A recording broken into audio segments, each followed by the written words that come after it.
Attention! Go!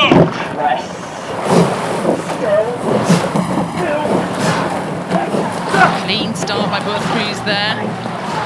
And this is, in big boats in the air, it's all about the power. It's about moving your boat as fast as you can, as quickly as you can, and accelerating that 96 kilos of the boat weight plus the blades and yourself as quickly as possible.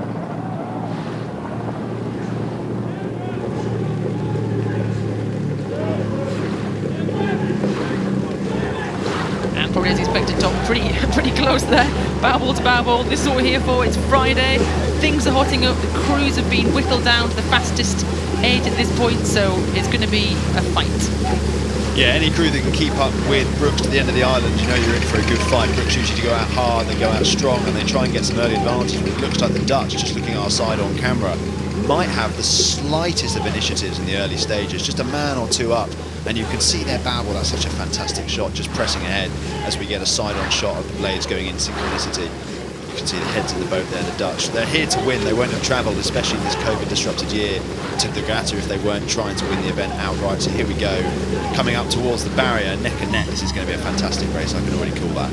Now we can see the bowman there, Jack Pryor of the Brookes boat. He can just see the bowman over in the Triton boat, Van Eelden, and maybe he can just say to his two-man, his three-man, up one seat. That classic call of a bow ball, they've got it here. That's got to feel good. 100%. Brookes are well known for their rapid start, but then what they do to really press on the throat of the crew that they're racing, they go again, almost to shake the race up to try and end it as early as possible, especially with the match racing dynamic. You know, if it's 6 crews, you can go past one but have another on your back. When it's one-on-one, if you go past one, that's it. You're sitting up in the lead and you're able to dictate the race. That's what Brookes try and do at Henley. End it as early as possible. You can see here these boys trying to get out hard, trying to get out fast and make sure that they've got as much initiative as possible.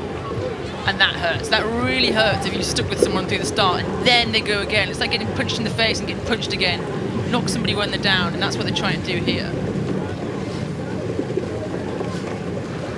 The Triton boat have got that really nice Dutch feel to them, don't they? That loose in the shoulders. It's really frustrating being a rower against the Dutch because they have this entire nation that row quite loose, quite fluid, and produce some very fast boats. Yeah, they're taught so well. I mean, you only have to watch the Dutch quad at the recent Olympics, newly anointed Olympic champions, to see just how loose, like you say, Jess, and how relaxed they always seem, particularly in the shoulders. There's no tenseness, there's no sort of restriction up there. It's all very, you know, finesse. There's a lot of finesse behind the stroke. They're able to connect to either end and really move it on. But looking at those two bows, it's a bit of a deceptive camera angle. But at this stage, I wouldn't say there's much between them. Certainly there's contact between the two crews, maybe Brookes with the slightest of advantages on the left-hand side of the screen.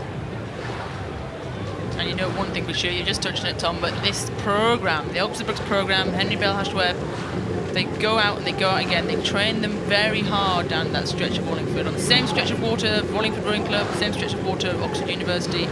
And these guys and young people, the women and men of this club, are actually trained within an inch of their lives, I'd say.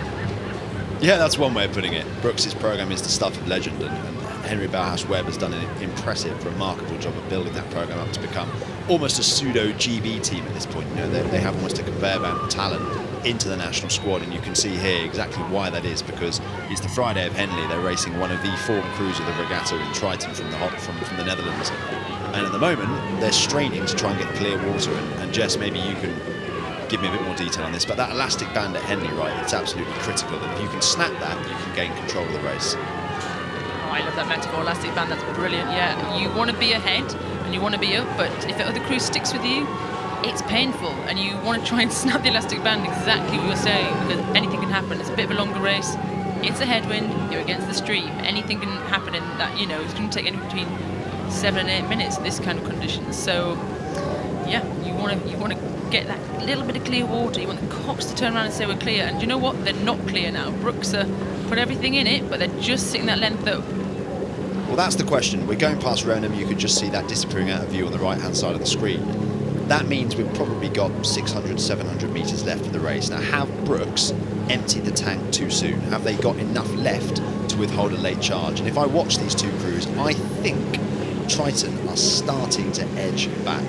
And just from a neutral perspective, that would be a fantastic way to end the race, is having these two going neck for neck, you know, stroke for stroke through the enclosures.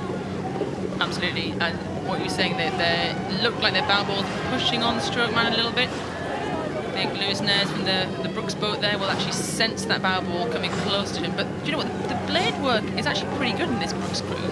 I think they look quite neat and tidy. If they can hold their heads and keep that synchronicity, they've got to hope the Triton run out of river. But they're certainly charging now.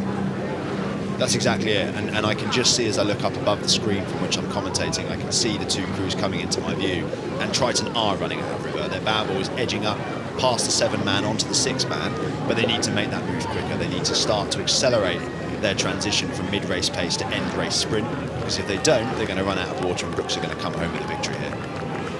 Yeah, it's funny to say, isn't it? It's easy as armchair watchers here can say, go now, go harder, but they've already gone harder for 1,700 metres, so they're coming through the stewards, but they're absolutely charging here. What are Triton going to do? Yeah, it looks like a bit of a nightmare there in the Brookes stroke seat. He's had, I don't know what's happened there. So we've lost the stroke man. The 8 is going to have to sit up and look after him first of all. That's first and foremost most important, to make sure he's okay.